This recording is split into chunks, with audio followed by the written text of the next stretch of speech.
सहनाववतो सहनौ भुनक्तो सह वीर्यङ्करवावहै तेजस्विनावधीतमस्तु मा विद्विषावहै।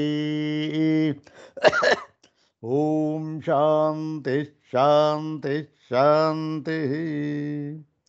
ॐ नारायणं पद्मभुवं वसिष्ठं शक्तिं च तत्पुत्रपराशरं च व्यासं शुकं गौडपदं महान्तं गोविन्दयोगीन्द्रमथस्य शिष्यं श्रीशङ्कराचार्यमथस्य पद्मपादं च हस्तामलकं च शिष्यम् तं तोटकं वार्तिककारमन्यान् अस्मद्गुरून् सन्ततमानतोऽस्मि। शङ्करं शङ्कराचार्यं केशवं बादरायणं सूत्रभाष्यकृतौ वन्दे भगवन्तौ पुनः पुनः। सूत्रभाष्यप्रणेतारौ वेदान्ताब्जप्रभाकरौ वन्दे परस्परात्मानौ बादरायणशङ्करौ श्रुतिस्मृतिपुराणानाम् आलयं करुणालयं नमामि भगवत्पादं शङ्करं लोकशङ्करं नमामि भगवत्पादशङ्करं लोकशङ्करं वन्दे तं सच्चिदानन्दं यतिवर्यं महामतिं वेदवेदान्तसारज्ञं सद्गुरुं प्रणतोऽस्म्यहम्। सदाशिवसमारम्भां शङ्कराचार्यमध्यमाम् अस्मदाचार्यपर्यन्तां वन्दे गुरुपरम्पराम्। ॐ नमो ब्रह्मादिभ्यो ब्रह्मविद्यासम्प्रदायकर्तृभ्यो वंशर्षिभ्यो नमो महद्भ्यो नमो गुरुभ्यः। सर्वोपप्लवरहितः प्रज्ञानघनः प्रत्यगर्थो ब्रह्मैवाहमस्मि ब्रह्मैवाहमस्मि। अधीहि भगवो ब्रह्म श्रीमच्छङ्कर भगवत् पूज्यपादमहासद्गुरुभ्यो नमः। श्री श्री सच्चिदानन्देन्द्र सरस्वती सद्गुरुभ्यो नमः। यो ब्रह्माणं विदधाति पूर्वं यो वै वेदांश्च प्रहिणोति तस्मै तन्मदेवमात्मबुद्धिप्रकाशम् मुमुक्षुर्वै शरणमहं प्रपद्ये। ॐ शान्ति शान्ति शान्तिः। अग्रे उपस्थितेभ्यः भवद्भ्यः सर्वेभ्यो जिज्ञासुभ्यः हार्दान् प्रणामान् समर्पयामि। ब्रह्मसूत्र शाङ्करभाष्ये द्वितीयाध्याये द्वितीये पादे चतुर्भिः सूत्रैरुपनिबद्धेऽस्मिन् असम्भवाधिकरणे तानि सर्वाणि चत्वारि सूत्राणि एकवारं पठित्वा अनन्तरं तत्रैव तस्मिन्नेव अधिकरणे उपनिबद्धं प्रकृतं द्वितीयं सूत्रम्। इदानीं द्वितीयं सूत्रम् आरभ्यते। तत् प्रकृतं द्वितीयं सूत्रं तत्सूत्रं तथा पादादितः तत्सूत्रं चतुस्त्रिंशं सूत्रं। चतुस्त्रिंशं सूत्रं द्विवारं पठित्वा सूत्रं तद्भाष्यभागं च यथामति विचारयामः। सर्वाग्रे शङ्करभगवत्पूज्यपादानां प्रशस्तिश्लोकमेकं पठित्वा तेषां पादारविन्दयोः शिरसा प्रणिपत्य अनुग्रहं च प्राप्य प्रकृतं चतुस्त्रिंशं सूत्रं तद्भाष्यभागं च यथामति विचारयामः। ॐ आचार्यकृतनिवेशनमप्यवधूतं वचोस्मदादीनां रथ्योदकमिव गङ्गा प्रवाहपातः ಪವಿತ್ರಯತಿ. ಓಂ ಆಚಾರ್ಯಕೃತ ನಿವೇಶನಮಪ್ಯವಧೂತಂ ವಚೋಸ್ಮದಾದೀನಾಂ ರಥ್ಯೋದಕಮಿವ ಗಂಗಾ ಪ್ರವಾಹಪಾತಃ ಪವಿತ್ರಯತಿ. ಅಥ ಶ್ರೀಮಚ್ಛಂಕರ ಭಗವತಃ ಕೃತೌ ಶಾರೀರಕಮೀಮಾಂಸಾ ಭಾಷ್ಯೇ ದ್ವಿತೀಯೇ ಅವಿರೋಧಾಧ್ಯಾಯೇ ದ್ವಿತೀಯೇ ಪಾದೇ ಷಷ್ಠಂ ಚತುಸ್ಸೂತ್ರಾತ್ಮಕಂ ಏಕಸ್ಮಿನ್ನ ಸಂಭವಾಧಿಕರಣಂ. ಓಂ ನೈಕಸ್ಮಿನ್ನ ಸಂಭವಾತ್. ಓಂ ಏವಂಚಾತ್ಮಾ ಕಾರ್ತ್ಸ್ನ್ಯಂ. ಓಂ ನ ಚ ಪರ್ಯಾಯಾದಪ್ಯವಿರೋಧೋ ವಿಕಾರಾದಿಭ್ಯಃ. ಓಂ ಅಂತ್ಯಾವಸ್ಥಿತೇಶ್ಚೋಭಯ ನಿತ್ಯತ್ವಾದ ವಿರೋಧ. ಇದು ಆ 4 ಸೂತ್ರಗಳು ಏಕಸ್ಮಿನ್ನ ಸಂಭವಾಧಿಕರಣದಲ್ಲಿ ಅಡಕವಾಗಿರತಕ್ಕಂಥ ಸೂತ್ರಗಳು.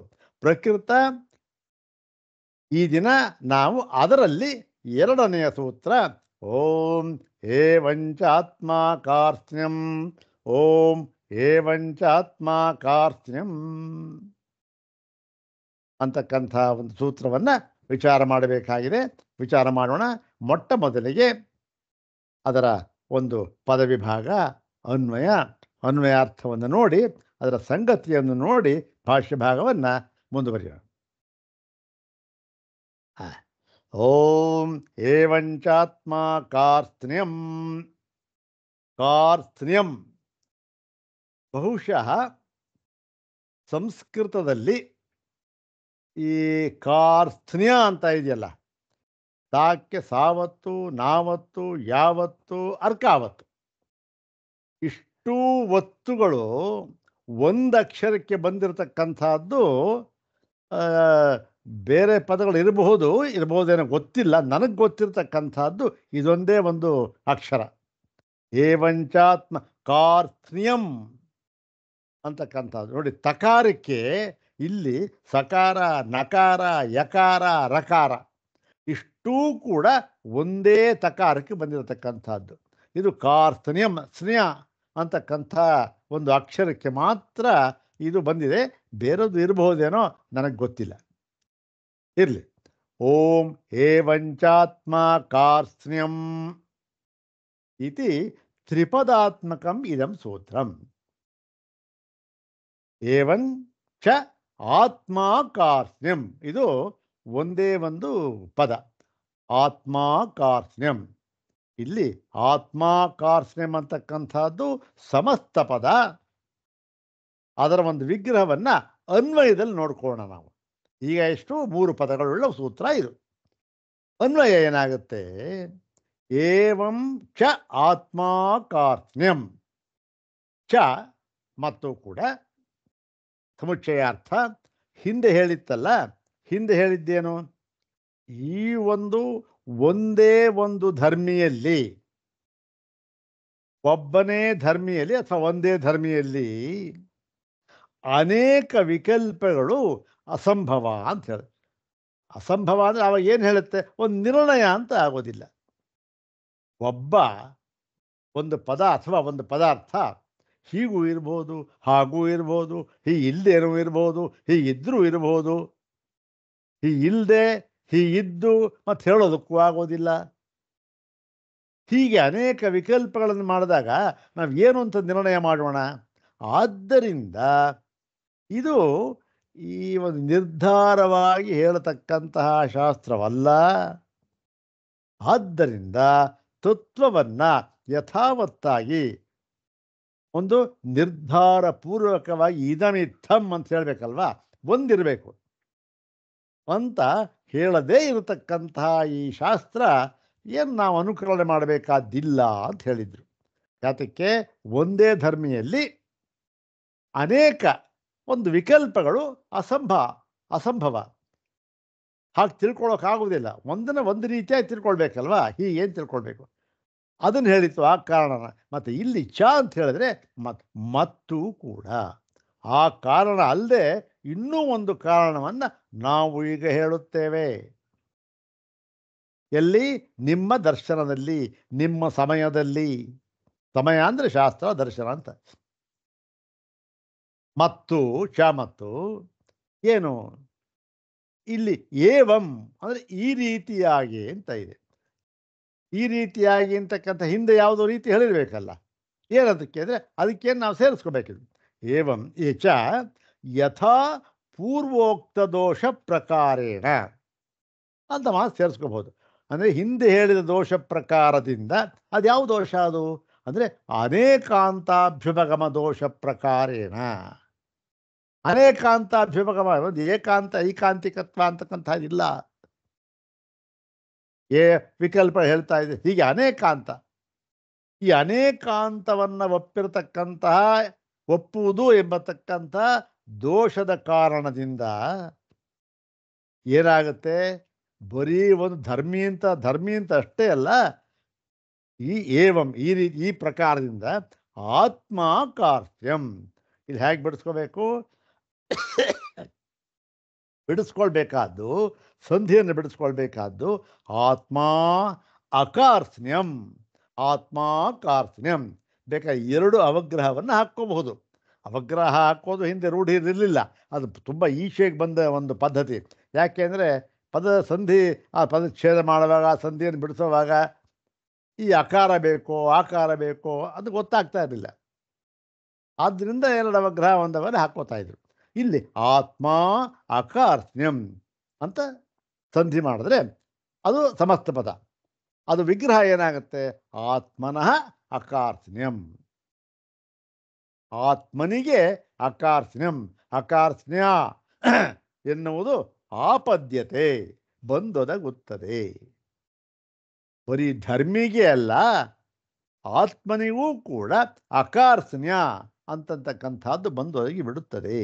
ಏನು ಅಕಾರ್ತ್ಸ್ನ್ಯ? ಅಕಾರ್ತ್ಸ್ನ್ಯ ಅಂದರೆ ಕಾರ್ತ್ಸ್ನ್ಯ ಅಂದರೆ ಪರಿಪೂರ್ಣತೆ, ಅಕಾರ್ತ್ಸ್ನ್ಯ ಅಂದರೆ ಪರಿಚ್ಛಿನ್ನತೆ, ಅಪರಿಪೂರ್ಣತೆ. ಅಂದ್ರೇನು? ಪೂರ್ತಿ ಆ ಒಂದು ಸೂತ್ರದ ಅರ್ಥ ಏನಾಯಿತು? ಚ ಯಥಾ ಪೂರ್ವೋಕ್ತ ದೋಷ ಪ್ರಕಾರೇಣ ಅಂದರೆ ಏನದು? ಯಾವುದು ಪೂರ್ವೋಕ್ತ ದೋಷ? ಅನೇಕಾಂತಾಭ್ಯುಪಗಮ ದೋಷ ಪ್ರಕಾರೇಣ ಏವಂ ಆತ್ಮಾಕಾರ್ತ್ಸ್ನ್ಯಂ ಆತ್ಮನಃ ಅಕಾರ್ತ್ಸ್ನ್ಯಂ ಆಪದ್ಯತೆ.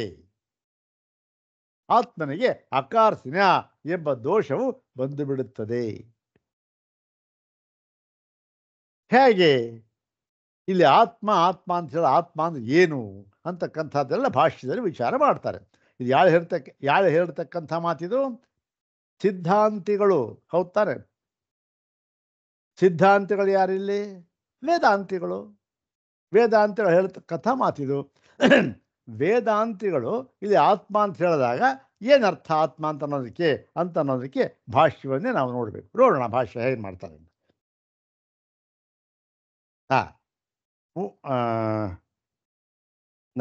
69ನೇ ಭಾಷ್ಯ ಭಾಗ, 134ನೇ ಪುಟ, 69ನೇ ಭಾಷ್ಯ ಭಾಗ.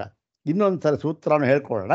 ಆ ಸೂತ್ರ ಹೇಳ್ಕೊಂಡಾಗ ನಮಗೆ ಇಷ್ಟು ಇದೆಯಲ್ಲ, ಆ ಅನ್ವಯಾರ್ಥ ಇದೆಯಲ್ಲ, ಅದು ನಮ್ಮ ಬುದ್ಧಿಗೆ ಬಂದ್ಬಿಡ್ಬೇಕು. ಏನು? ಓಂ ಏವಂಚಾತ್ಮ ಕಾರ್ತ್ಸ್ನ್ಯಂ. ಓಂ ಏವಂಚಾತ್ಮ ಕಾರ್ತ್ಸ್ನ್ಯಂ ಅಂತಕ್ಕಂಥದ್ದು. ಯಥಾ ಏಕಸ್ಮಿನ್ ಧರ್ಮಿಣಿ ವಿರುದ್ಧ ಧರ್ಮ ಅಸಂಭವೋ ದೋಷಃ ಸ್ಯಾದ್ವಾದೇ ಪ್ರಸಕ್ತಃ. ಇದನ್ನು ನಾವಿಂದ ಹೇಳಿದ್ದೇವೆ. ಹೇಗೆ ಒಂದೇ ಧರ್ಮಿಯಲ್ಲಿ ವಿರುದ್ಧವಾದ ಧರ್ಮಗಳು, ಅದಕ್ಕೆ ವಿರುದ್ಧವಾದದ್ದು ಏನು? ಸ್ಯಾದಸ್ತಿ ಸ್ಯಾನ್ನಾಸ್ತಿ, ಒಂದಕ್ಕೊಂದು ವಿರುದ್ಧ. ಇದೆ ಅಂತಾಲೂ ಹೇಳ್ಬೋದು, ಇಲ್ಲ ಅಂತಾಲೂ ಹೇಳ್ಬೋದು, ಇದೆ ಇಲ್ಲ ಅಂತ ಬೇಕಾದ್ರೂ ಹೇಳ್ಬೋದು, ಇದೆ ಆದರೆ ಹೇಳೋದಕ್ಕಾಗೋದಿಲ್ಲ ಅಂತ ಹೇಳ್ಬೋದು, ಇಲ್ಲ ಹೇಳೋದಕ್ಕಾಗೋದಿಲ್ಲ ಅಂತ ಹೇಳ್ಬೋದು, ಇದೇ ಇಲ್ಲ ಹೇಳೋದಕ್ಕೂ ಆಗೋದಿಲ್ಲ ಅಂತ ಹೇಳ್ಬೋದು, ಇಲ್ಲವೇ ಇಲ್ಲ ಹೇಳೋದಕ್ಕಾಗೋದಿಲ್ಲ ಅಂತ ಹೇಳ್ಬೋದು. 7 ಈ ಒಂದು ವಿಕಲ್ಪಗಳು. ಹೀಗೆ ವಿರುದ್ಧ ಧರ್ಮಗಳು. ಒಂದೇ ಧರ್ಮಿಯಲ್ಲಿ ಹೀಗೆ ವಿರುದ್ಧ ಧರ್ಮಗಳು ಇರುವುದು ಅಸಂಭವ. ಇದು ದೋಷ. ಈ ದೋಷವು ನಿಮ್ಮ ಸ್ಯಾದ್ವಾದದಲ್ಲಿ, ಅದು ಯಾದ್ವಾದ ಇದೆಯಲ್ಲ ಸಪ್ತಭಂಗೀನಯ, ಅದು ಬಹಳ ಮುಖ್ಯವಾದ ಒಂದು ಪ್ರಕಾರ ಅವರ ಸಿದ್ಧಾಂತದಲ್ಲಿ. ಸಪ್ತಭಂಗೀನಯ, ಆ ಸಪ್ತಭಂಗೀನಯದಲ್ಲಿ ಬಂದುಬಿಡುತ್ತೆ. ಸ್ಯಾದ್ವಾದ ಅಂದ್ರೆ ಒಂದೇ, ಸಪ್ತಭಂಗೀನಯ ಅಂದ್ರೆ ಒಂದೇ. ಸಪ್ತಭಂಗೀನಯದಲ್ಲಿ ಬಂದುಬಿಡುತ್ತೆ. ಇಲ್ಲಿ ಇಷ್ಟು ಹಿಂದೆ ನಾವು ಹೇಳಿದ್ವಿ. ಎಲ್ಲಿ? ನೈಕಸ್ಮಿನ್ನ ಸಂಭವಾತ್ ಅನ್ನುವ ಸೂತ್ರದಲ್ಲಿ. ಹೌದ್ ತಾನೆ? ಈಗ ಇಲ್ಲಿ ಹೇಳ್ತಾ ಇದೆ ಚ, ಮತ್ತೂ ಕೂಡ ಬರೀ ಎಲ್ಲ ಧರ್ಮಿಗಳಿಗೆ ಈ ಒಂದು ದೋಷ ಬರುತ್ತೆ ಅಂತ ಅಲ್ಲ. ಮತ್ತೇನು? ಏವಂ, ಇದೇ ರೀತಿಯಾದ ದೋಷ, ಈ ರೀತಿಯಾಗಿ ಅಂದರೆ ಹಿಂದೆ ಹೇಳಿತ್ತಲ್ಲ, ಅದೇ ರೀತಿಯಾದ ದೋಷವು ಆತ್ಮನೋಪಿ, ಆತ್ಮನಿಗೂ ಕೂಡ. ಸರಿ, ಇಲ್ಲಿ ಆತ್ಮ ಅಂದ್ರೆ ಯಾರು ಅಂದರೆ ಇಲ್ಲಿ ಭಾಷ್ಯಕಾರರೇ ಹಾಕ್ಬಿಟ್ಟಿದ್ದಾರೆ, ಆತ್ಮನೋಪಿ ಜೀವಸ್ಯ ಇತ್ಯರ್ಥ. ಷಷ್ಠಿ ವಿಭಕ್ತಿ ಏಕವಚನ.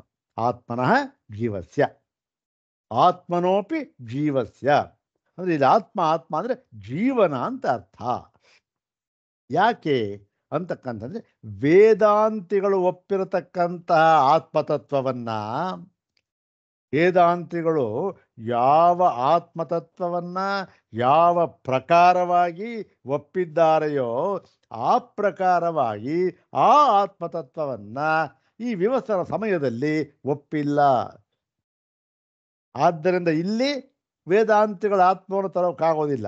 ಆತ್ಮನೋಪಿ ಜೀವಸ್ಯ ಅಂತ ಅರ್ಥ. ಈ ಜೀವನಿಗೆ ಏನಾಗ್ಬಿಡುತ್ತೆ? ಅಕಾರ್ತ್ಸ್ನ್ಯಂ. ಅಕಾರ್ತ್ಸ್ನ್ಯಂ ಅಂತಂದರೆ ಏನು? ಅಸರ್ವಗ ತತ್ವಂ, ಅಪರಿಪೂರ್ಣತ್ವಂ, ಪರಿಚ್ಛಿನ್ನತ್ವಂ, ಇವೆಲ್ಲ ಅರ್ಥ. ಕಾರ್ತ್ಸ್ನ್ಯ ಅಕಾರ್ತ್ಸ್ನ್ಯ, ಕಾರ್ತ್ಸ್ನ್ಯ ಅಂದರೆ ಪರಿಪೂರ್ಣತೆ, ಚೆನ್ನಾಗಿರ್ತಕ್ಕಂಥದ್ದು, ಪರಿಪೂರ್ಣವಾಗಿ. ಅಕಾರ್ತ್ಸ್ನ್ಯ ಅಂದರೆ ಅದು ಇಲ್ಲದೆ ಇರತಕ್ಕಂಥದ್ದು, ಅಪರಿಪೂರ್ಣ ಅಂತ. ಹೀಗೆ ಜೀವನಿಗೆ ಅಪರಿಪೂರ್ಣ ಎಂಬತಕ್ಕಂಥ ದೋಷವು ಬಂದು ಬಿಡುತ್ತದೆ. ಆಯಿತು, ಬಂದ್ಕೊಳ್ಳಿ ಬಿಡ್ರಿ ಅಂದರೆ ಎಲ್ಲಾದರೂ ಉಂಟೆ? ನೀವು ಹೇಳ್ತಾ ಇರ್ತಕ್ಕಂತಹ ಒಂದು ಆತ್ಮ ಜೀವ ಇದರಲ್ಲಿ ಬರಬಹುದು, ಆದರೆ ಇದು ಉಪನಿಷತ್ ಸಿದ್ಧಾಂತವಲ್ಲ, ಮತ್ತೆ ಏನು ಅನುಭವಗಮ್ಯವೂ ಅಲ್ಲ. ಆದ್ದರಿಂದ ಉಪನಿಷತ್ ಸಿದ್ಧಾಂತ ಹಾಗೂ ಅನುಭವಕ್ಕೆ ಹೊಂದುಗಡೆಯಾಗಿರ್ತಕ್ಕಂಥ ಆತ್ಮ ಯಾರು? ವೇದಾಂತಗಳು ಹೇಳ್ತಕ್ಕಂಥ ಒಂದು ಆತ್ಮ, ಹೌತಾರೆ. ಅದು ಯಾವತ್ತೂ ಪರಿಪೂರ್ಣ. ಹೀಗಿರುವಾಗ ಇಲ್ಲಿ ಇಲ್ಲಿ ಅರ್ಥ ಏನು? ಜೀವ ಅಂತ ಅವರ ಒಂದು ಸಮಯದ ಜೀವ. ಅಕಾರ್ತ್ಸ್ನ್ಯಂ, ಜೀವನಿಗೆ ಅಪರಿಪೂರ್ಣತ್ವ ಎಂಬುವ ಅಪರೋದೋಷ ಪ್ರಸಜ್ಯೇತ, ಮತ್ತೊಂದು ದೋಷವು ಇಲ್ಲಿ ಬಂದೊದಗುತ್ತದೆ. ಜೀವನಿಗೆ ದೋಷ ಬಂದ್ಬಿಡ್ತೀವಿ. ಯಾಕೆ ಜೀವನ ದೋಷ ಬಂದಿರು ಅಂದರೆ ವೇದಾಂತಿಗಳ ಪ್ರಕಾರ ಜೀವ ಎಂಬತಕ್ಕಂಥದ್ದು ಏನದು? ಜೀವನ ಪರಮಾರ್ಥ ಸ್ವರೂಪವೇ ಪರಮಾತ್ಮ, ಹೌದ್ ತಾನೆ? ಜೀವನ ಒಂದು ಪರಮಾರ್ಥ ಸ್ವರೂಪ ಏನು? ಅದು ಪರಮಾತ್ಮ. ಅದು ನಿಜವಾಗಿ ಜೀವ ಅಂತಕ್ಕಂಥ ತತ್ವ ಇಲ್ವೇ ಇಲ್ಲ. ಮತ್ತು ಜೀವ ಅಂತ ಹೇಳ್ತಾ ಇಷ್ಟೊಂದೆಲ್ಲ ಹೇಳ್ತಾ ಇದ್ದೀರಲ್ಲ ಅಂತಂದರೆ, ಈ ಜೀವ ಅಂತಕ್ಕಂಥದ್ದು ಏನು ಗೊತ್ತೇ ಸ್ವಾಮಿ? ಏನೂ ಇಲ್ಲ, ಪರಮಾತ್ಮನೇ. ಅದು ಆ ತತ್ವ ಅವಿದ್ಯೋಪಹಿತವಾದಾಗ, ಅವಿದ್ಯೆಯಿಂದ ಉಪಹಿತವಾದಾಗ ಅಂದ್ರೇನು? ಅವಿದ್ಯೆ ಎಂಬ ಉಪಾಧಿಯಿಂದ ಕೂಡಿಕೊಂಡಾಗ ಬಂತು ಜೀವ. ಬಂತು ಜೀವ, ಬಂತ ಮುಂದಕ್ಕೆಲ್ಲ ಬಂತು. ಜೀವ ಅಂತ ಆದಮೇಲೆ ಅದು ಹುಟ್ಟಬೇಕು, ಸಾಯಬೇಕು, ಇರಬೇಕು, ಎಲ್ಲ ದೋಷ ಬಂತು, ಹೌದಾ? ಹಾಗಾಗಿ ಏನಾಗಿದೆ? ಈ ಜೀವನ ಪರಮಾರ್ಥ ಸ್ವರೂಪ ಪರಮಾತ್ಮ. ಇವಾಗ ಜೀವನಿಗೆ ಅಕಾರ್ತ್ಸ್ನ್ಯ ಅಪರಿಪೂರ್ಣತ್ವ ಅಂದ್ಬಿಟ್ರೆ ಏನಾಯ್ತದು? ಪರಮಾತ್ಮಗೂ ಬಂದ ಹಾಗಾಯಿತು. ಯಾಕೆಂದ್ರೆ ಜೀವನ ಬಂದು ಪರಮಾರ್ಥ ಸ್ವರೂಪನೇ ಪರಮಾತ್ಮ. ಇದು ನಮ್ಮ ಸಿದ್ಧಾಂತಕ್ಕೆ ಇದು ನಮ್ಮ ಸಿದ್ಧಾಂತ ಅಲ್ಲ, ಇದು ಉಪನಿಷತ್ ಸಿದ್ಧಾಂತ, ಸರ್ವತ ಸಮ್ಮತಿ. ಇದು ವೇದಾಂತವಾಗಿ ಕೇಳಿ ಹೀಗೆ ಅರ್ಥ ಮಾಡಬೇಕು ಅಂತ ಆಚಾರ್ಯ ತೋರಿಸ್ಕೊಟ್ಟಿದ್ದಾರೆ. ಈ ಒಂದು ದೋಷವು ಬಂದ್ಬಿಡುತ್ತೆ. ಇನ್ನೊಂದು ದೋಷ, ಜೀವನಿಗೆ ಅಪರಿಪೂರ್ಣತ್ವ ಬಂದ್ಬಿಡುತ್ತೆ. ಜೀವನಿಗೆ ಅಪರಿಪೂರ್ಣತ್ವನ ಹೇಗೆ ಬರುತ್ತೆ ಸ್ವಾಮಿ ಅಂದರೆ ಕಥಂ, ಹೇಗೆ ಅಂದರೆ ಶರೀರ ಪರಿಮಾಣೋ ಹಿ ಜೀವ ಇತಿ ಆರ್ಹತಾ ಬನ್ಯಂತೆ. ಆರ್ಹತಾ, ಅರ್ಹತಾ ಅಲ್ಲ, ಆರ್ಹತಾ. ಏನು ಆರ್ಹತಾ ಅಂದ್ರೆ ಯಾರು? ಆರ್ಹತಾ ಅಂತಂದ್ರೆ ಅರ್ಹತಾಂ ಅನುಯಾಯಿನಃ ಆರ್ಹತಾ. ಅರ್ಹತಾಂ, ಅರ್ಹತಾಂ ಅಂತಕ್ಕಂಥದ್ದು ಯಾವುದು ವಿಭಕ್ತಿ, ಯಾವುದು ವಚನ? ಷಷ್ಠಿ ವಿಭಕ್ತಿ ಏಕವಚನ. ಅರ್ಹನ್, ಅರ್ಹಂತೌ, ಅರ್ಹಂತಃ ಅಂತ ಪ್ರಾರಂಭವಾಗಿ ಅರ್ಹತಾ, ಅರ್ಹತೆ ಅಲ್ಲಿ ಅರ್ಹತಃ, ಅರ್ಹತೋ, ಅರ್ಹತಾಂ. ಅದೇನು? ಈ ಒಂದು ಅರ್ಹಂತರ ಅಂತ. ಅರ್ಹಂತರ ಯಾರು?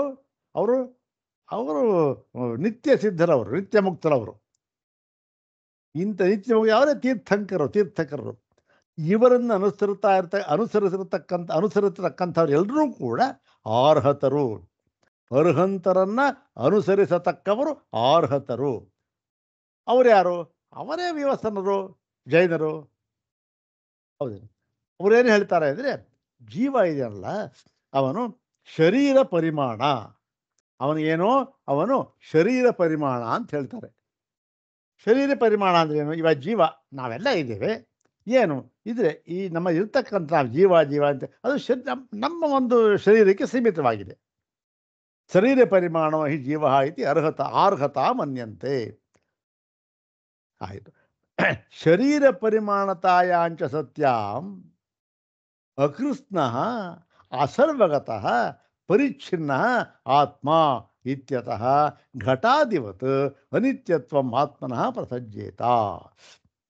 ಆಯ್ತು ಸ್ವಾಮಿ, ಶರೀರ ಪರಿಮಾಣ ಏನಾಯ್ತು ಇವಾಗ ಅಂದರೆ, ಈ ಶರೀರ ಪರಿಮಾಣತಾಯಾಂಚ ಸತ್ಯಾಂ, ಸತಿ ಸಪ್ತಮಿ ಪ್ರಯೋಗ.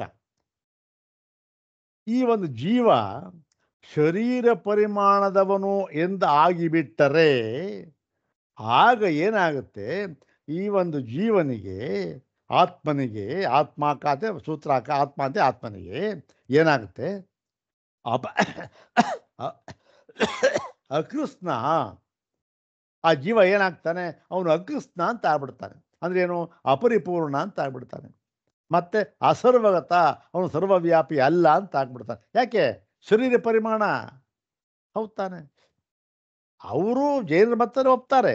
ಯಾಕೆ? ಒಬ್ಬೊಂದು ದೇಹಕ್ಕೆ ಒಂದೊಂದು ಆತ್ಮ ಅಂತ ಒಪ್ತಾರೆ ಅವರು. ಆದರೆ ಅದು ದೋಷ ಅಂತ ತೋರಿಸ್ತಾ ಇದ್ದಾರೆ ಇಲ್ಲಷ್ಟೇ. ಹೀಗೆ ಏನು ಅವನಿಗೆ ಅಸರ್ವಗತತ್ವ, ಅಕೃತತ್ವ ಬಂದ್ಬಿಡುತ್ತೆ. ಪರಿಚ್ಛಿನ್ನ ಅಂತ ಆಗ್ಬಿಡುತ್ತೆ. ಇತ್ಯದ ಆದ್ದರಿಂದ ಯಾವಾಗ ಪರಿಚ್ಛಿನ್ನ ಅಂತ ಆದನೋ ಏನಾಯಿತು? ಘಟಾದಿವತ್ತು ಅನಿತ್ಯತ್ವ ಆತ್ಮ. ಈ ಆತ್ಮನು ಘಟಾದಿಗಳಂತೆ, ಮಡಕೆ, ಕುಡಿಕೆ, ಶಾವೆ, ಬಟ್ಟೆ ಎಲ್ಲ ಪದಾರ್ಥಗಳಂತೆ ಏನಾಗುತ್ತೆ? ಅನಿತ್ಯತ್ವ. ಅವನ ಆತ್ಮ ಅನಿತ್ಯ ಅಂತ ಆಗಿಬಿಡುತ್ತೆ. ಮತ್ತು ಶರೀರಾಣಾಂಚ ಅನವಸ್ಥಿತ ಪರಿಮಾಣತ್ವಾತ್ ಮನುಷ್ಯ ಜೀವ ಮನುಷ್ಯ ಶರೀರ ಪರಿಮಾಣೋ ಭೂತ್ವ ಪುನಃ ಕೇನಚಿತ್ ಕರ್ಮ ವಿಪಾಕೇನ ಹಸ್ತಿ ಜನ್ಮ ಪ್ರಾಪ್ನುವನ್ ನ ಕೃಷ್ಣಂ ಹಸ್ತಿ ಶರೀರಂ ವ್ಯಾಪ್ನುಯಾತ್. ನೋಡಿ, ಈಗ ಒಬ್ಬ ಇದ್ದಾನೆ ಜೀವಿ. ಜೀವಿ ಅಂದ್ರೇನು? ಜೀವ ಉಳ್ಳವನು. ಅವನ ಜೀವ ಎಷ್ಟು ಪರಿಮಾಣವುಳ್ಳದ್ದಾಗಿದೆ? ಅವನ ಶರೀರ ಎಷ್ಟಿದೆಯೋ ಅಷ್ಟು ಪರಿಮಾಣವುಳ್ಳದ್ದಾಗಿದೆ. ಹೌದು ತಾನೆ? ಹೌದು. ಅವನು ಆಯಿತು, ಅವನಿಗೆ ಪ್ರಾರಬ್ಧ ಮುಗಿಯಿತು, ಅವನು ಹೋದ್ರೆ ಏನಾಯಿತು? ಅವನು ಏನೋ ಕರ್ಮ ಮಾಡಿದ್ದ. ಆ ಕರ್ಮಕ್ಕೆ ಅನುಸಾರವಾಗಿ ಅವನು ಒಂದು 5.5 ಅಡಿ ಎತ್ತರ ಇದ್ದಕ್ಕಂಥ ಒಂದು ಒಂದು ಒಂದು 1.5 2 ಅಡಿ ಅಗಲ ಇರ್ತಕ್ಕಂಥ ಶರೀರ ಪರಿಮಾಣ ಉಳ್ತಕ್ಕಂಥ ಇತ್ತು. ಅದರ ಜೀವ ಇತ್ತು, ಅದು ಅಷ್ಟೇ ಪರಿಮಾಣ ಇತ್ತು. ಅವನು ಹೋದ. ಅವನಿಗೇನಾಯಿತು? ಕರ್ಮ ವಿಪಾಕದಿಂದ ಆನೆ ಜನ್ಮ ಬಂದ್ಬಿಡ್ತು ಮುಂದಕ್ಕೆ. ಆನೆ ಜನ್ಮ ಬಂದ್ಬಿಟ್ಟಾಗ ಏನಾಗುತ್ತೆ? ಈ ಶರೀರದಲ್ಲಿ ವ್ಯಾಪಿಸ್ತಿದ್ದಲ್ಲ ಜೀವ, ಅವನು ಅಷ್ಟೇ ಪರಿಮಾಣ, ಅಷ್ಟೇ ತಾನೆ. ಅವನಿಗೆ ಆನೆ ಜನ್ಮ ಬಂದಾಗ ಅವನು ಆ ಒಂದು ಆನೆಯ ಶರೀರವನ್ನು ಪರಿಪೂರ್ಣವಾಗಿ ಏನು ವ್ಯಾಪಿಸಲು ಸಾಧ್ಯವಿರುವುದಿಲ್ಲ. ಯಾಕೆ? ಅವನಿಗೆ ಆಗೋದಿಲ್ವಲ್ಲ. ಅವರಷ್ಟೇ ಒಂದು ಆನೆಗೂ ಮನುಷ್ಯನಿಗೂ ಎಲ್ಲಿಗೆ ಸಂಬಂಧ? ಹೌದು ತಾನೆ? ಆದ್ದರಿಂದ ಅವನು ಅವನು ವ್ಯಾಪಿಸೋದಕ್ಕಾಗೋದಿಲ್ಲ. ಇದು ಯಾರು ಒಪ್ತಾರ ಇದನ್ನ? ಆನೆ ಶರೀರ ಅಂದರೆ ಆನೆಯ ಉಗುರಿನಿಂದ, ಪಾದದ ಉಗುರಿನಿಂದ ಹಿಡಿದು ಮೇಲುಗಡೆ ನೆತ್ತಿಯವರೆಗೆ ಗಂಡಸ್ಥಳದವರೆಗೆ ಏನಾಗುತ್ತೆ, ಬಾಲದಿಂದ ಹಿಡಿದು ಸೊಂಡ್ಲವರೆಗೆ ಎಲ್ಲ ಕಡೆ ವ್ಯಾಪಿಸಿದ್ದಾನೆ ಜೀವ. ಹೌದಾ? ಆನೆ ಜೀವದಲ್ಲಿ ಇದು ಹೇಗತ್ತೆ? ನೀವು ಶರೀರ ಪರಿಮಾಣ ಅಂತ ಹೇಳಿಬಿಟ್ರೆ ಇಲ್ಲಿ ಇಷ್ಟಿದ್ದ ಅದು ಹೇಗೆ ಆಗ್ಬಿಡುತ್ತೆ? ಅಲ್ಲಿ ಉಬ್ಬಿಡ್ತಾರ? ಏನಿಲ್ವಲ್ಲ, ಉಬ್ಬೋದಕ್ಕಾಗೋದು. ಯಾಕೆ ನೀವು ಪರಿಮಾಣ ಹೇಳ್ತಾ ಇದ್ದೀರಾ, ಶರೀರ ಪರಿಮಾಣ ಅಂತ ಹೇಳ್ತಾ ಇದ್ದೀರಾ ನೀವು ಅಂದ್ಬಿಟ್ಟು. ಅವನು ಅನವಸ್ಥಿತ ಪರಿಮಾಣ. ಈ ಶರೀರ ಏನಾಗಿದೆ? ಅನವಸ್ಥಿತ ಪರಿಮಾಣತ್ವ. ಅನವಸ್ಥಿತ ಅಂದ್ರೇನು? ಇಯಾನ್ ಇತಿ ನಿಶ್ಚಯ ನಿಶ್ಚೇತು ಅಶಕ್ಯತ್ವಾತ್. ಇಷ್ಟು ಅಂತ ನಿಶ್ಚಯ ಮಾಡೋದಕ್ಕಾಗುವುದಿಲ್ಲ ಶರೀರವನ್ನು. ಈ ಜನ್ಮದಲ್ಲಿ ಸೊಳ್ಳೆ ಶರೀರ, ಮುಂದಿನ ಜನ್ಮದಲ್ಲಿ ಆನೆ ಶರೀರ ಬರಬಹುದು. ಏನು ನಿಯಮ ಇಲ್ಲ ಇದಕ್ಕೆ, ಅವನ ಕರ್ಮಕ್ಕನುಸಾರವಾಗಿ ಆಗುತ್ತೆ.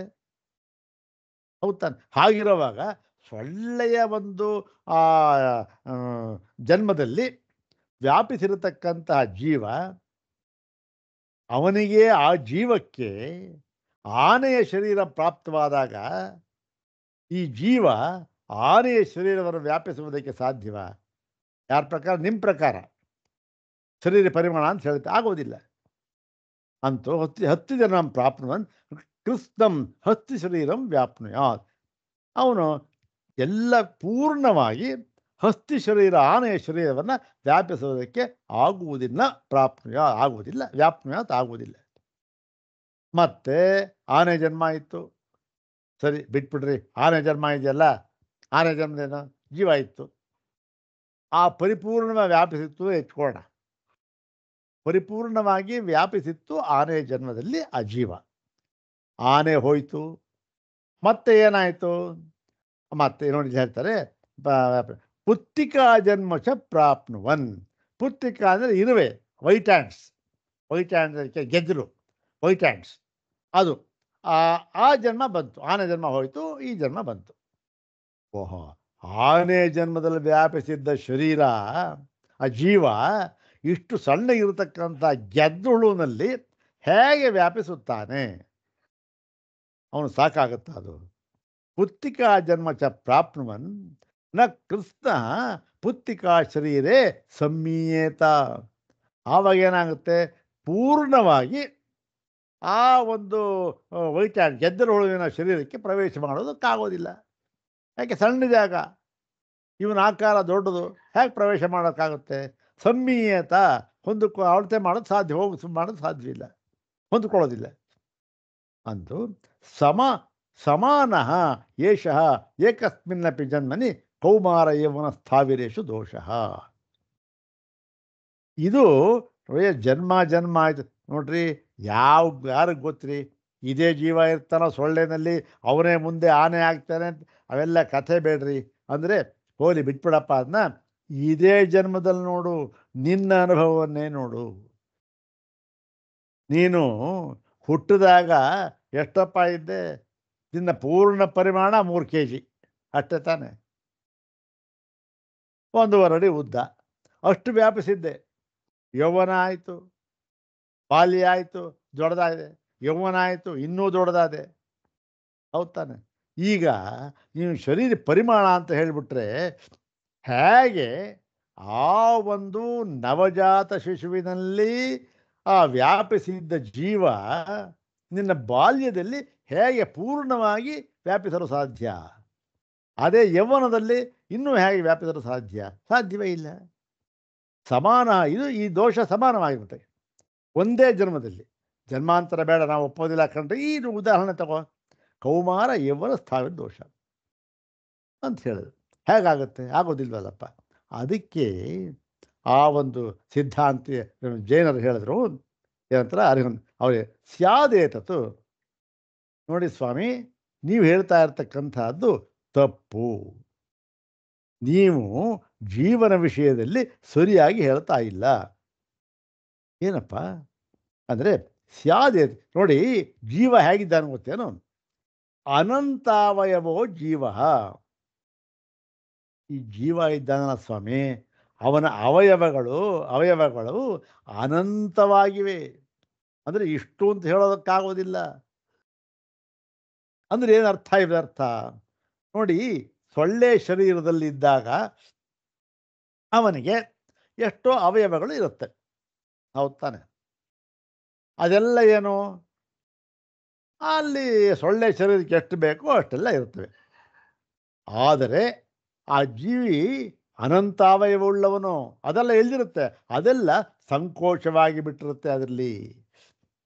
ಎಲ್ಲವೂ ಸಂಕೋಚವಾಗಿ ಆ ಇರುವೆಯ ಜನ್ಮಕ್ಕೆ, ಇರುವೆಯ ಒಂದು ದೇಹ ಶರೀರ ಇತ್ತಲ್ಲ, ಅದಕ್ಕೆ ಎಷ್ಟು ಬೇಕೋ ಅಷ್ಟು ಮಾತ್ರ ವ್ಯಕ್ತವಾಗಿರುತ್ತೆ. ಹೋದ, ಆನೆ ಶರೀರ ಬಂತು, ಅವನು ಅನಂತಾವಯವ. ಅಲ್ಲೇನಾಯಿತು? ಆ ಸಂಕುಚಿತವಾಗಿತ್ತಲ್ಲ ಈ ಇರುವೆ ಶರೀರದಲ್ಲಿ, ಅದು ಹಿಗ್ಗಿತು, ಆನೆ ಶರೀರ ವ್ಯಾಪಿಸ್ಕೊಂತು. ತಿರ್ಗಿ ಅದಕ್ಕಿಂತ ಇನ್ನೊಂದು ಅಲ್ಲಿ ಹಿಗ್ಗಿತು, ಬಂತು. ಇನ್ನೊಂದು ಅದನ್ನ ಕ್ಷಣದಲ್ಲಿ ಏನೋ ಸೊಳ್ಳೆ ಜನ್ಮ ಆಯಿತು, ಎಲ್ಲ ಕುಗ್ಗಿ ಹೋಯ್ತು, ಸಂಕೋಚ ಆಗ್ಬಿಡ್ತು. ಆಗುತ್ತಲ್ಲ ಸ್ವಾಮಿ. ಏನು ನೀವು? ಜೀವ ಅಂದ್ರೆ ಯಾರು ಇವರು? ಅನಂತಾವಯವವುಳ್ಳವನು. ಆ ಶಕ್ತಿ ಅವನಿಗಿದೆ ಅಂದ್ಬಿಟ್ಟ. ಇವಾಗ ನೋಡಿ ಹೇಳ್ತಾ, ಅನಂತಾವಯವೋ ಜೀವ ತಸ್ಯ ತೇ ಅವಯವಾ ಅಲ್ಪೇ ಶರೀರೆ ಸಂಕುಚೇಯು ಮಹತಿ ಚ ವಿಕಸೇಯು ಇತಿ. ಜೀವನ ಒಂದು ಸ್ವರೂಪಾದೇ ನಿಮಗೆ ಗೊತ್ತಿಲ್ಲ ಸ್ವಾಮಿ, ಗೊತ್ತಿಲ್ಲದೆ ಮಾತಾಡ್ತಾ ಇದ್ದೀರಾ ನೀವು. ಇವನು ಅನಂತಾವಯವವುಳ್ಳವನು. ಯಾವ ಶರೀರಕ್ಕೆ ಬೇಕಾದರೂ ಇವನೇನು ಮಾಡ್ತಾನೆ? ಹೊಂದಿಕೊಂಡು ಬಿಡುತ್ತಾನೆ. ಮತ್ತೆ ಆ ಅನಂತಾವಯವ ಇದೆ ಬೇಕಾದಷ್ಟು, ಅವೆಲ್ಲ ಏನಾಗಿರುತ್ತೆ? ಆ ಶರೀರಕ್ಕೆ ತಕ್ಕಂತೆ ಶರೀರ ಸಣ್ಣದಾಗಿದ್ದರೆ ಸಂಕೋಚ ಆಗುತ್ತೆ, ಆ ಶರೀರ ದೊಡ್ಡದಾಗಿದ್ದರೆ ವಿಕಾಸವಾಗುತ್ತೆ. ಅದು ಅಷ್ಟೇ. ಅದಕ್ಕೆ ಅದರಲ್ಲಿ ಏನು ತಪ್ಪು ಆಗಬಾರ್ದ ಅಂದ್ಬಿಟ್ಟ. ವಿಕಸೈತಿ ಅಂದರೆ ಅದಕ್ಕೆ ಹೇಳ್ತಾರೆ. ಅದಕ್ಕೆ ಆಚಾರ್ಯ ಹೇಳಿದರು, ನೋಡಪ್ಪ, ಹೀಗೆ ನಿನ್ನ ಅಭಿಪ್ರಾಯವಾದರೆ ತೇಷಾಂ ಪುನಃ ಅನಂತಾನಾಂ ಜೀವಾವಯವಾನಾಂ ಸಮಾನ ದೇಶತ್ವಂ ಪ್ರತಿಹನ್ಯತೆ ವಾ ನವಾ ಇತಿ ವಕ್ತವ್ಯಂ. ನೋಡಪ್ಪ, ನೀನು ನಮ್ಮ ಪ್ರಶ್ನೆಗೆ ಉತ್ತರವನ್ನು ಹೇಳಬೇಕಿವಾಗ. ಆಯಿತು, ಸಂಕೋಚವಾಗುತ್ತೆ, ವಿಕಾಸವಾಗುತ್ತೆ, ಎಲ್ಲ ಆಗುತ್ತೆ, ಆಯಿತು, ನೀನು ಹೇಳಿ ಒಪ್ಪೋಣ, ಆಯಿತು. ಹಾಗಾದಾಗ ಈ ಒಂದು ಜೀವಗಳ ಅವಯವ ಇದೆಯಲ್ಲ, ಸಂಕೋಚವಾಗೋದು, ಅನಂತಾವಯವ ಅಂತ ಹೇಳ್ಬಿಟ್ಟಿರೋದೇನು, ಅವೆಲ್ಲ ಸಮಾನ ದೇಶತ್ವಂ ಅಂದ್ರೇನು? ಒಂದೇ ಒಂದು ದೇಶದ ಸ್ಥಳದಲ್ಲಿ, ದೇಶ ಸ್ಥಳ, ಒಂದೇ ಒಂದು ಸ್ಥಳದಲ್ಲಿ, ಒಂದೇ ಜಾಗದಲ್ಲಿ ಏನು ಪ್ರತಿಹನ್ಯತೆ ವಾ ನವ, ಒಂದೇ ಜಾಗದಲ್ಲಿ ಅದಕ್ಕೆ ಅಡ್ಡಿ ಆಗುತ್ತೋ ಇಲ್ವೋ? ಅನಂತ ಅವಯವ ಇದ್ದಾನೆ, ಇವಾಗ ಸೊಳ್ಳೆ ಶರೀರ ಬಂತು, ಆ ಬೇರೆ ಅವಯವ ಇತ್ತಲ್ಲ ಅನಂತಾವಯವ, ಅದೆಲ್ಲ ಹೋಗಬೇಕು. ಸೊಳ್ಳೆ ಶರೀರಕ್ಕೆ ಏನು ಬೇಕು ಅಷ್ಟು ಮಾತ್ರ ಆಗಬೇಕು, ಅಷ್ಟೇ. ಆ ಬೇರೆ ಅವಯವ ಇತ್ತಲ್ಲ, ಅದಕ್ಕೆ ಅಡ್ಡಿ ಇರುತ್ತಲ್ಲ, ಅದೆಲ್ಲ ಹೋಗಬೇಕಲ್ಲ. ಅದು ಒಂದೇ ಸ್ಥಳದಲ್ಲಿ ಆಗುತ್ತಾ ಆಗಲ್ವ? ಏನು, ಯಾಕೆ ಸ್ವಾಮಿ, ಏನಾಗುತ್ತೆ? ಹಾಂ, ಹೇಳ್ತೇವೆ ನಾವು ಅಂತ ಹೇಳಿ ಅದನ್ನ ಹೇಳ್ತಾರೆ. ಪ್ರತಿಘಾತೆ ತಾವತ್ ನ ಅನಂತಾವಯವಾ ಪರಿಚ್ಛಿನ್ನೇ ದೇಶೇ ಸಮ್ಮಿಯೇರನ್. ಒಂದು ವೇಳೆ ಅದಕ್ಕೆ ಅಡ್ಡಿ ಇದೆ ಅಂತ ಪ್ರತಿಘಾತ ಅಡ್ಡಿ, ಅಡ್ಡಿ ಇದೆ ಅಂತ ಆಗಿಬಿಟ್ರೆ, ಆ ಸಣ್ಣ ಶರೀರದ ಅಡ್ಡಿ ಇದೆ ಅದಕ್ಕೆ ಆಗಿಬಿಟ್ರೆ, ಆವಾಗ ಏನಾಗುತ್ತೆ? ಆ ಅನಂತಾವಯವಗಳು ಪರಿಚ್ಛಿನ್ನೇ ದೇಶೆ, ಆ ಒಂದು ಪರಿಚ್ಛಿನ್ನವಾಗಿರ್ತಕ್ಕಂಥ ಶರೀರ ಪರಿಮಾಣ ಇದೆಯಲ್ಲ, ಅದರಲ್ಲಿ ಸಮ್ಮಿಯೇರನ್, ಅದಕ್ಕೆ ತಕ್ಕ ಹಾಗೆ ಹೊಂದಿಕೊಳ್ಳುವುದಕ್ಕೆ ಆಗುವುದಿಲ್ಲ. ಏನು ಅಡ್ಡಿ ಅಂತಕ್ಕಂಥದ್ದು ಇದ್ದುಬಿಟ್ರೆ, ಅಡ್ಡಿ ಅಂತಕ್ಕಂಥದ್ದು ಇಲ್ಲ ಸ್ವಾಮಿ, ಅಡ್ಡಿ ಇರೋಲ್ವಲ್ಲ. ಹಾಂ, ಇರೋಲ್ಲ, ಅಡ್ಡಿ ಇಲ್ಲದೆ ಇರುವಾಗ ಆಗ್ಬೋದಲ್ಲ. ಅಡ್ಡಿ ಇದ್ದರೆ ಆಗಲ್ಲ. ಅಡ್ಡಿ ಅಡ್ಡಿ ಇಲ್ಲದೆ ಇದ್ದಾಗಲೂ ಕೂಡ ಏನಾಗುತ್ತೆ? ಪ್ರತಿಘಾತೆ ತಾವತ್, ಅಡ್ಡಿ ಇದ್ದಾಗ ನ ಅನಂತಾವಯವ ಪರಿಚ್ಛಿನ್ನೇ ದೇಶೇ ಸಮೀಯೆ. ಅಡ್ಡಿ ಇಲ್ಲ ಅಂತ ಇಟ್ಕೊಳ್ಳಿ, ಆವಾಗ ಏನು ಅಡ್ಡಿನೂ ಇಲ್ಲ. ಆನೆ ಶರೀರದಲ್ಲಿರುತ್ತೆ ಜೀವ, ಅದು ಸೊಳ್ಳೆ ಶರೀರಕ್ಕೆ ಬರುತ್ತೆ, ಅದಕ್ಕೆ ಅಡ್ಡಿ ಅಂತಕ್ಕಂಥದ್ದು ಇಲ್ಲವೇ ಇಲ್ಲ. ಇಲ್ಲದೆ ಇಲ್ಲುವಾಗ ಆ ಸೊಳ್ಳೆ ಶರೀರ ಏನಾಗಬೇಕು? ಅದು ಒಡೆದೋಗ್ಬೇಕಷ್ಟೇ, ಬರಿಷ್ಠ ಹಾಕೊಳ್ಬೇಕು. ನ ಸಮ್ಮೀರನ್ ಪರಿಚ್ಛಿನ್ನೇ ದೇಶೇ ನ ಸಮ್ಮೀರನ್ ನ ಅನಂತಾವಯವ ಪರಿಚ್ಛಿನ್ನ. ಆ ಅನಂತಾವಯವ ಇದೆಯಲ್ಲ, ಅದು ಪರಿಚ್ಛಿನ್ನ ದೇಶದಲ್ಲಿ ಹೊಂದ್ಕೊಳ್ಳೋಕ್ಕಾಗೋದಿಲ್ಲ. ಹೌದಾ? ಅಡ್ಡಿ ಇದ್ದರೆ ಹಾಗೆ, ಅಡ್ಡಿ ಇಲ್ಲದೆ ಇದ್ದರೆ ಹೀಗೆ. ಹಾಗಾಗಿ ನೀನು ಈ ಜೀವವನ್ನು ಉಳ್ಳದ್ದಾಗಿದೆ, ಅದು ಯಾವ ಶರೀರಕ್ಕೆ ಪರಿಮಾಣಕ್ಕೆ ಬೇಕೋ ಆ ರೀತಿ ಹೊಂದಿಕೊಳ್ಳುತ್ತೆ ಅಂತ ಹೇಳಿದೆಯಲ್ಲಪ್ಪ, ಅದೇ ಹೊಂದೋದಿಲ್ಲ ಅಂತ ಹೇಳಿಬಿಟ್ಟು ಈಗ ಅಪ್ರತಿಘಾತೆ ಇಲ್ಲಿ ಅಪ್ರತಿಘಾತೆ ಹೊಂದಿಕೊಳ್ಳೋದಿಲ್ಲ ಅಂದರೆ ಏಕ ಅವಯವ ದೇಶತ್ವೋಪತ್ತೇ ಸರ್ವೇಷಾಂ ಅವಯವಾನಾಂ ಪ್ರತಿಮಾನುಪಪತ್ತೇ. ಏನು ಅಡೆತಡೆ ಇಲ್ಲ ಅಂತ ಆಗಿಬಿಟ್ರೆ ಒಂದೇ ಒಂದು ಸ್ಥಳದಲ್ಲಿ ಎಲ್ಲ ಅವಯವಗಳು ಕೂಡ ಅಡ್ಡಿ ಇಲ್ಲ, ಹೌದು ತಾನೆ? ಅದಕ್ಕೆ ಪ್ರತಿಮಾ ಅನುಪಪತ್ತೆ. ಪ್ರತಿಮಾ ಅಂತಂದರೆ ಹಿಗ್ಗುವುದು, ವಿಸ್ತಾರವಾಗುವುದು, ದೊಡ್ಡದಾಗುವುದು ಅಂತ ಅರ್ಥ. ಸೊಳ್ಳೆ ಶರೀರದಲ್ಲಿ ಇತ್ತು, ಆನೆ ಶರೀರಕ್ಕೆ ಹೋಯಿತು, ದೊಡ್ಡದಾಗಬೇಕಲ್ಲ. ದೊಡ್ಡದಾಗಬೇಕಾದ್ರೆ ಏನಾಗುತ್ತೆ? ಅಪ್ರತಿಘಾತೆ. ಅದಕ್ಕೆ ಯಾವ ಅಡ್ಡಿ ಅಂತಕ್ಕಂಥದ್ದು ಇರೋದಿಲ್ಲ, ಹೋಯಿತು. ಆದರೆ ಅಡ್ಡಿ ಇಲ್ಲ ಅಂತ ಆದರೆ ಸೊಳ್ಳೆ ಶರೀರಕ್ಕೆ ಬಂದಾಗ ಆಗಲೂ ಅಡ್ಡಿ ಇಲ್ಲ, ಆಗಲೂ ಅದು ಉಬ್ಬಿಟ್ಟು ಸೊಳ್ಳೆ ಶರೀರ ಎಲ್ದಿರುತ್ತೆ, ಹೊರಟೋಗ್ಬೇಕಷ್ಟೆ. ಪ್ರತಿಮಾ ಅನುಪಪದ ವಿಸ್ತಾರವಾದ ಹಿಗ್ಗು ಅಂತಕ್ಕಂಥ ಹೊಂದೋದಿಲ್ಲ. ಆವಾಗ ಏನಾಗುತ್ತೆ? ಈ ಸೊಳ್ಳೆ ಜೀವದಲ್ಲಿ ಎಲ್ಲವೂ ಸಂಕೋಚ ಆಗಿಬಿಟ್ಟು ಆ ಅವಯವ ಅನಂತ ಇದೆಯಲ್ಲ ಅದೆಲ್ಲ ಸಂಕೋಚ ಆಗಿಬಿಟ್ಟು ಏನಾಗುತ್ತೆ? ಸೊಳ್ಳೆ ಇರ್ಬೋದು, ಅಥವಾ ಇನ್ನೂ ಸಣ್ಣ ಪ್ರಾಣಿ ಇರ್ಬೋದು, ಅಥವಾ ಇಲ್ಲೇನು ಹೇಳ್ತಾ ಇದ್ದಾರೆ, ಇನ್ನೂ ಸಣ್ಣ ಪ್ರಾಣಿ ಯಾವುದು ಅಣುಪ್ರಮಾಣವುಳ್ಳ ಪ್ರಾಣಿ, ಅದರಲ್ಲಿ ಏನಾಗುತ್ತೆ? ಎಲ್ಲವೂ ಸಂಕೋಚ ಆಗಿಬಿಟ್ಟು ಏನಾಗುತ್ತೆ? ಅಣುಮಾತ್ರತ್ವ ಪ್ರಸಂಗ ಸ್ಯಾತ್. ಜೀವಸ್ಯ ಅಣುಮಾತ್ರತ್ವ ಅಲ್ಲಿ ಜೀವ ಏನಾಗ್ತಾನೆ? ಏನಿಲ್ಲ, ಅಣು ಪರಿಮಾಣ ಅಂತ ಆಗಿಬಿಡುತ್ತಾನೆ. ನೋಡಿ ಹೇಗೆ ದೋಷಗಳಂತ ಹೇಗೆ ಹೇಳ್ತಾರೆ.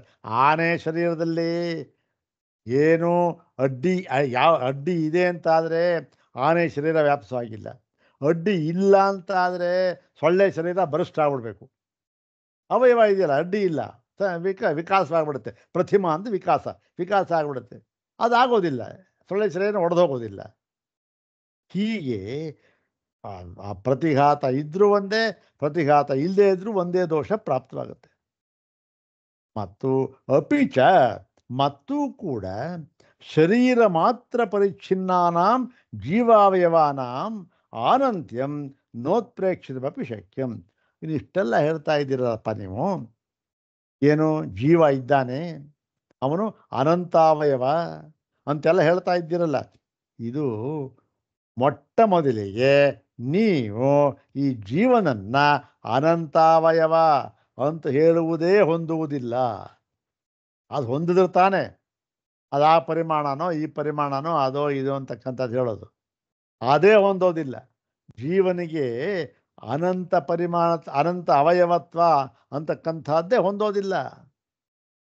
ಯಾಕೆ ಹೊಂದೋದಿಲ್ಲ ಅಂತಂದರೆ ಅವನು ಶರೀರ ಮಾತ್ರ ಪರಿಚ್ಛಿನ್ನಾನ. ಆನೆ ಶರೀರ ಇದ್ದಾಗ ಆನೆ ಶರೀರ, ಸೊಳ್ಳೆ ಶರೀರ ಇದ್ದಾಗ ಸೊಳ್ಳೆ ಶರೀರ, ಪರಿಚ್ಛಿನ್ನ ಅವನು ಅಷ್ಟಕ್ಕೆ ಮಾತ್ರ. ಇಂತಹ ಪರಿಚ್ಛಿನ್ನತ್ವ ಉಳ್ಳ ಜೀವನಿಗೆ ಅವನು ಅನಂತವಾದ ಅವಯವಗಳನ್ನು ಉಳ್ಳವನಾಗಿದ್ದಾನೆ ಅಂತ ಹೇಳುವುದು ನ ಉತ್ಪ್ರೇಕ್ಷಿತಮಪಿ ಶಕ್ಯಂ. ಅದನ್ನು ಉತ್ಪ್ರೇಕ್ಷೆ ಮಾಡಿ ಹೇಳೋಕ್ಕೂ ಆಗೋದಿಲ್ಲ. ಉತ್ಪ್ರೇಕ್ಷೆ ಮಾಡಿದ್ರೂ ಕೂಡ ಅದಕ್ಕೊಂದು ಮಿತಿ ಇರುತ್ತೆ. ಇಷ್ಟು ದೊಡ್ಡದು ಅಂತ ಎಷ್ಟು ದೊಡ್ಡದು, ಅದಕ್ಕಿಂತ ದೊಡ್ಡ ಹೇಳೋಕ್ಕಾಗೋದಿಲ್ಲ. ಹಾಗೆ ಉತ್ಪ್ರೇಕ್ಷೆ ಮಾಡೋದಕ್ಕೂ ಆಗೋದಿಲ್ಲ. ಯಾರಿಗೆ? ಇಂಥ ಜೀವನಿಗೆ ಶರೀರ ಪರಿಮಾಣ, ಶರೀರ ಮಾತ್ರ ಪರಿಮಾಣ ಇರ್ತಾನಲ್ಲ ಅವನಿಗೆ, ಇಂತಹ ಜೀವನಿಗೆ ಇವನು ಅನಂತಾವಯವುಳ್ಳವನಾಗಿದ್ದಾನೆ ಎನ್ನುವುದನ್ನು ಉತ್ಪ್ರೇಕ್ಷೆ ಮಾಡಿ ಹೇಳುವುದಕ್ಕೂ ಸಾಧ್ಯವಿಲ್ಲ. ಹೌದಾಯ್ತಲ್ಲ. ಯಾವಾಗ ಅನಂತಾವಯವನ್ನೇ ಹೇಳೋದು ಸಾಧ್ಯವಿಲ್ವೋ ಅದಕ್ಕೆ ಸಂಬಂಧಪಟ್ಟ ಈ ಸಂಕೋಚ, ವಿಕಾಸ, ಆನೆ ಜನ್ಮ, ಸೊಳ್ಳೆ ಜನ್ಮ ಯಾವುದೂ ಇಲ್ಲ. ಆದ್ದರಿಂದ ಏನಾಯಿತು? ಈ ಒಂದು ದೃಷ್ಟಿಯಿಂದಲೂ ಕೂಡ ಏವಂಚ ಆತ್ಮ ಕಾರ್ತ್ಸ್ಯಂ, ಜೀವನಿಗೆ ಅಕಾರ್ತ್ಸ್ಯ ಅಂದರೆ ಈ ಒಂದು ಪರಿಚ್ಛಿನ್ನತ್ವ, ಅಪರಿಪೂರ್ಣತ್ವ ಎಂಬತಕ್ಕಂಥದ್ದು ಬಂದುಬಿಡುತ್ತೆ ದೋಷ. ಅದು ಒಪ್ಪದೇ ಇರತಕ್ಕಂಥ ಮಾತು. ಮತ್ತೆ ಅನುಭವಕ್ಕೂ ಕೂಡ ಹೊಂದೋದಿಲ್ಲ. ಹೌದು ತಾನೆ? ಯಾಕೆಂದರೆ ಸೊಳ್ಳೆ ಜನ್ಮ ಇದೆ, ಸೊಳ್ಳೆ ಇರ್ತಾನೆ, ಆನೆ ಜನ್ಮ ಎಲ್ಲ ಅದಕ್ಕೆ ಹೊಂದ್ಕೊಂಡಿರ್ತಾನೆ. ಸಂಕೋಚವಾಗುತ್ತೆ, ವಿಕಾಸವಾಗುತ್ತೆ ಅಂದರೆ ಯಾರಿಗೆ ಗೊತ್ತು? ಹೀಗಾಗಿ ಈ ಒಂದು ಸಿದ್ಧಾಂತ ಕೇವಲ ಇದಕ್ಕೂ ಕೂಡ ಯಾವುದಕ್ಕೆ ಈ ಅನೇಕಾಂತಿಕ ಅನ್ನೋದಕ್ಕೂ ಹೊಂದೋದಿಲ್ಲ. ಮತ್ತು ಈ ಜೀವನು ಅಪರಿಚ್ಛಿನ್ನ ಪರಿಚ್ಛಿನ್ನ, ಅವನು ಪರಿಪೂರ್ಣನಲ್ಲ ಎಂಬತಕ್ಕಂಥ ದೋಷವೂ ಕೂಡ ಬರುತ್ತೆ. ಜೀವನಿಗೂ ಬರುತ್ತೆ ಮತ್ತು ಧರ್ಮಿಗಳಿಗೂ ಬರುತ್ತೆ. ಹಿಂದೆ ಧರ್ಮಿಗೆ ಹೇಳಿತ್ತು, ಈಗ ಜೀವಕ್ಕೆ ಹೇಳ್ತಾ ಇದ್ದಾರೆ. ಇಷ್ಟು ಮುಂದಿನ ಒಂದು ಭಾಗದಲ್ಲಿ ಈ ಒಂದು ಆಯಿತು, ಒಂದಾದ್ಮೇಲೆ ಒಂದು ಪರ್ಯಾಯದಲ್ಲಿ ತಗೊಳ್ಳೋಣ. ಅಂದರೆ ಒಂದಾದ್ಮೇಲೆ ಒಂದಾದ್ಮೇಲಿಂದ ಅಂತ ಹೇಳಿದ್ರೆ ಆ ಪರ್ಯಾಯದಿಂದಲೂ ಕೂಡ ಸಾಧ್ಯವಿಲ್ಲ. ಅದೇನೋ ಒಂದು ಶರೀರ ಬಂತು, ದೊಡ್ಡದಾಗಿತ್ತು, ಅದಾದ ಮೇಲಿಂದ ಅದಕ್ಕಿಂತ ಸ್ವಲ್ಪ ಸಣ್ಣದಾಯಿತು, ಅದಕ್ಕಿಂತ ಸ್ವಲ್ಪ ಸಣ್ಣದಾಯಿತು, ಇಲ್ಲ ಅದಕ್ಕಿಂತ ಜಾಸ್ತಿ ಆಯಿತು, ಹೀಗೆ ಒಂದಾದ್ಮೇಲೆ ತೊಗೊಂಡ್ರೆ ಅಂತಂದ್ರೂ ಕೂಡ ಆಗಲೂ ಕೂಡ ಏನಾಗುತ್ತೆ, ಒಂದು ವಿರೋಧ ಅಂತಕ್ಕಂಥ ವಿಕಾರ ಅಂತ ದೋಷ ಬಂದುಬಿಡುತ್ತೆ. ಅದರಿಂದಲೂ ಹೊಂದೋದಿಲ್ಲ ಅಂತ ಮುಂದೆ ಹೇಳ್ತಾ ಇದ್ದಾರೆ. ಅದನ್ನು ನಾಳೆ ನೋಡೋಣ. ಓಂ ಶಾಂತಿ ಶಾಂತಿ ಶಾಂತಿ. ಓಂ ತತ್ಸತ್.